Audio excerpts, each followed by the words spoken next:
میں سمجھ رہا ہوں یہ جلسہ بہت قسمہ پرسی کی حالت میں بہت سازشوں سے اس جلسے کو اللہ تعالیٰ پار کرتا ہے۔ یہ جلسے میں ہم جو بھی مقرر کو بلاتے ہیں نت نئے ہم پر الزامیں رکھتے ہیں، بڑی افسوس ہوتا ہے، لیکن جب جلسہ کامیاب ہو جاتا ہے مقرر آ جاتے ہیں وہ میری ہمت اور بڑھ جاتی ہے، اور اللہ تعالیٰ اس گنہگار کو میں سمجھتا ہوں کہ تقریباً 25 جلسوں سے بڑھ کے اللہ تعالیٰ معتمد استقبالیہ رکھا ہے اس گناہگار بندے کو۔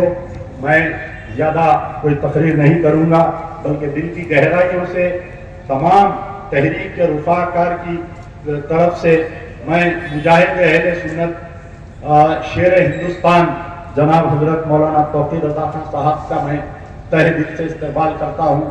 حالانکہ اس سے پہلے بھی آئے تھے، اب پھر یہ دوسری مرتبہ ہمارے اسٹیج پر آئے ہیں۔ آپ کو بھی اللہ تعالیٰ صحت دے، بہت صحت خراب رہنے کی وجہ سے یہ سفر زیادہ نہیں کر رہے ہیں، لیکن اللہ تعالیٰ اس شعر کو، اس بریلی کے شعر کو نبی کریم اس طرح صحت دے تاکہ ہندوستان میں جب فاسسٹ تنظیمیں، جب RSS یہ سوچتی ہے کہ مسلمانوں کا کوئی نہیں ہے، لب کشائی اگر کرنے کی کوشش کرتی ہے تو ایک آواز آتی ہے بریلوی سے، وہ آواز ہوتی ہے مولانا توقیر رضا خان صاحب۔ ورنہ تو آج ہمارے میں تمام علماء مشائخین کو نہیں کہتا، لیکن کچھ علماء مشائخین تو آج ایسے ہیں، کوئی BJP کا ایجنٹ، تو کوئی RSS کا ایجنٹ، کوئی سرمایہ داروں کا ایجنٹ۔ لیکن کل ہی جب میں گاڑی میں ذکر ہو رہا تھا کہ جب ہندوستان میں جب آپ اقلیتوں کی آواز لگاتے ہیں تو آپ تناؤ تبدیل ہو جاتے ہیں، آپ کو دوست احباب آپ سے کنارہ کش ہو جاتے ہیں، سرمایہ دار لوگ آپ کو دعوت میں نہیں بلاتے ہیں، لیکن آپ اپنی جگہ اللہ کے جنت میں بناتے ہیں۔ آپ اپنی جگہ جب آپ دنیا میں حق اور طاقت، حق کے لیے آپ جب لڑتے ہیں تو، اور ایک بہترین مقرر ہمارے درمیان میں ہے، میں تمام جتنے لوگ ہیں ان سے گزارش کروں گا کہ آپ لوگ جو ہے کہ صبر سے بیٹھیے۔ آپ 3 بہترین مقرر آپ کے سامنے اور 1-2 شورائے کرام آپ کے سامنے میں پیش کر رہا ہوں۔ حضرت مولانا مفتی احسان چترویدی صاحب ہیں۔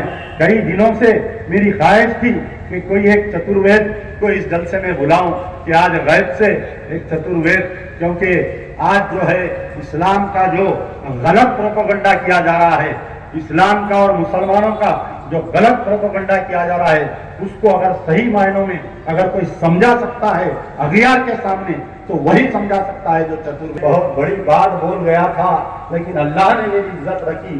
میں نے کہا تھا کہ اگر بڑے مودی کو ہرانا ہے تو تلنگانے سے چھوٹے مودی کو ہرا کر بتاؤ، تو اللہ نے میری زبان کی لاج رکھی۔ لوگ مذاق اڑائے کہ یہ سوچے کہ کیا KCR کو کوئی تلنگانے سے الیکشن ہرا سکتا، کیا بول کر سوچ سکتے تھے؟